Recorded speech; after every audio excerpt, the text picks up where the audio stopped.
The chair recognizes Representative Baird for 5 minutes. Thank you, Chairwoman Sherrill and Fletcher and Ranking Members Norman and Marshall. And I really want to thank the witnesses for being here today. And my question goes to each of you or all of you, and that has to do with that fact that all of you are very familiar with the Science Advisory Board, but the National Academies have a similar process in putting together their panels. Do you think the SOB or other advisory committees could mimic parts of that National Academy process? And if so, what would be the benefits of doing that? And Mr. Gomez, you can start, or well, no, okay, I see Mr. Salmon is ready to go. Thank you.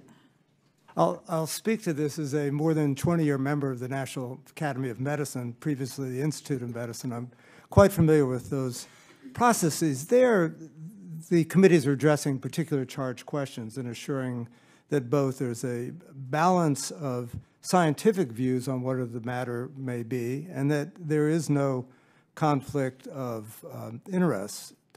In a sense, the process is somewhat akin to that of the agency in picking the scientific disciplines that need to be represented to provide guidance to the agency. There are certainly at the National Academy's considerations of potential conflicts of interest and ethics. A potential conflict alone might not be the basis for exclusion of someone from a panel. It's typically a balance of scientific views on matters that are sometimes complex. That is an underlying principle.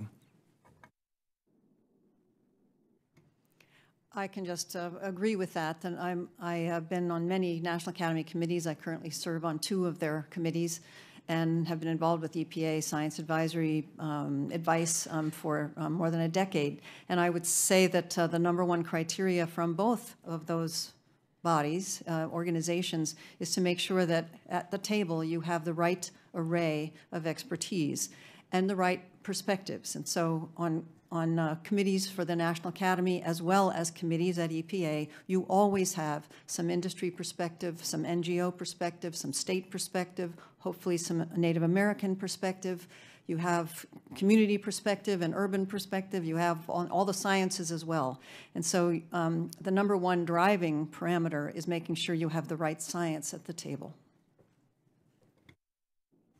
And I would just add the Academy goes to great measures before each study to evaluate potential financial conflict of interest, even the appearance of conflict of interest, and every member of a committee continually updates that information. And so, yes, the Academy process is a great model. And in the past, I think the EPA Science Advisory Board and other scientific committees tried to imitate and use those good provisions that have helped us prevent bias and conflict.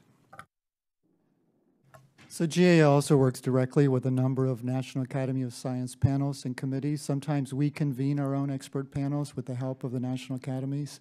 So what I would just say that whether it's a National Academies panel or an EPA advisory committee, that the selection process is transparent, is well documented so that people can see what's taking place. So thank you, and I yield back my time.